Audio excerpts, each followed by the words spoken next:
name is Lori Gardner, and I'm the president of the Junior League of Minneapolis. 90 years ago, the Junior League of Minneapolis began empowering women, training leaders, and serving our community. Today, that mission continues with passion and purpose by supporting women, helping children, and working towards closing the achievement gap in Minneapolis. Since 1923, thousands of women have been a part of the Junior League of Minneapolis. Here's how the League has impacted just a few of our members' lives.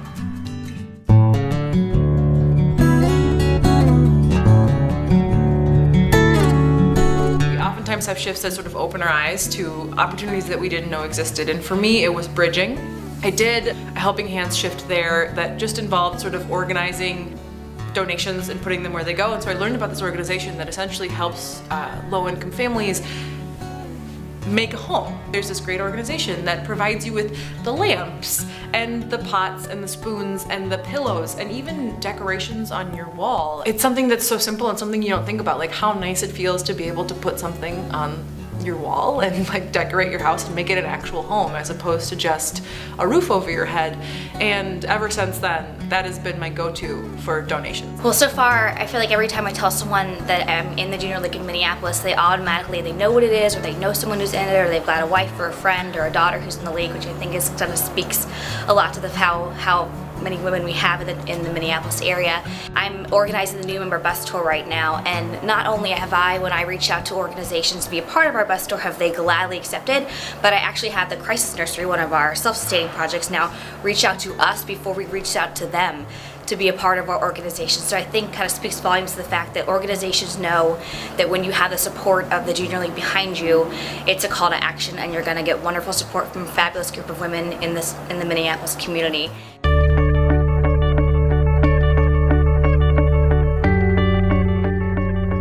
About 2 years ago, the Junior League really decided that the achievement gap was what we were going to be focusing on, but that's such a broad issue that a lot of people had a difficult time wrapping their brain around how are we going to do that. So I think as a collective group, we've really focused on the contributing factors to the achievement gap. So what we're trying and hoping to do is that every kid that walks into school and sits down is sitting down on equal ground with everybody else. I think probably the most prominent example has been helping with food insecurity, and so Backpack Buddies is just the easy go-to.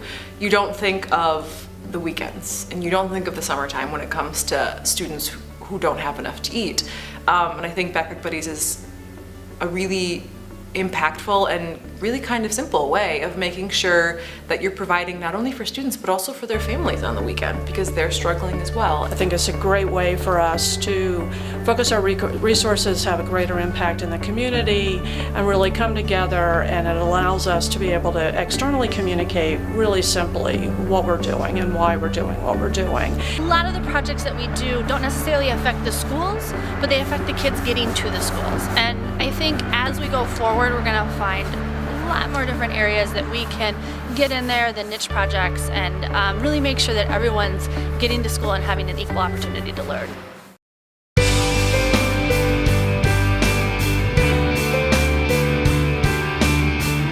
I think the value of the Junior League is not only the ability to have opportunities to learn things in a safe environment. So as a training organization, we allow people to stretch and not just do what they're skilled at from their job or their training, but to try new things. What's great is this organization not only trained me, but gave me the opportunity, and if it's not something that works out for me, that's okay. I can be a member and be a very productive member as well.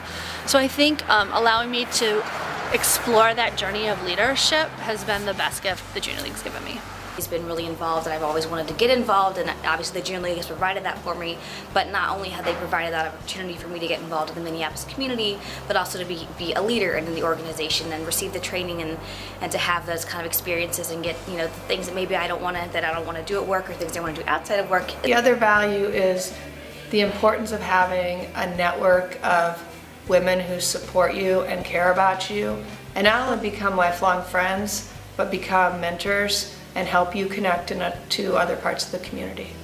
The Junior League was a perfect way when I moved here to just become informed about the Twin Cities and this community, what the issues are, what the concerns were, and how we could make an impact. Sometimes you hear about global issues and you hear about societal issues and you think, what can I do to help? And the Junior League has been instrumental in giving me the tools that I need to actually make a difference. It can be tiny, it can be, you know, insignificant on the grand scheme. It's a drop in the bucket, but it's a drop in the bucket, and it makes a ripple. And I think that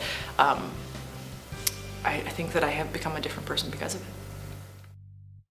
Thank you, members, family, and friends, for participating in the 90th anniversary day of service, continuing our legacy of developing leaders and creating lasting change in the Minneapolis community.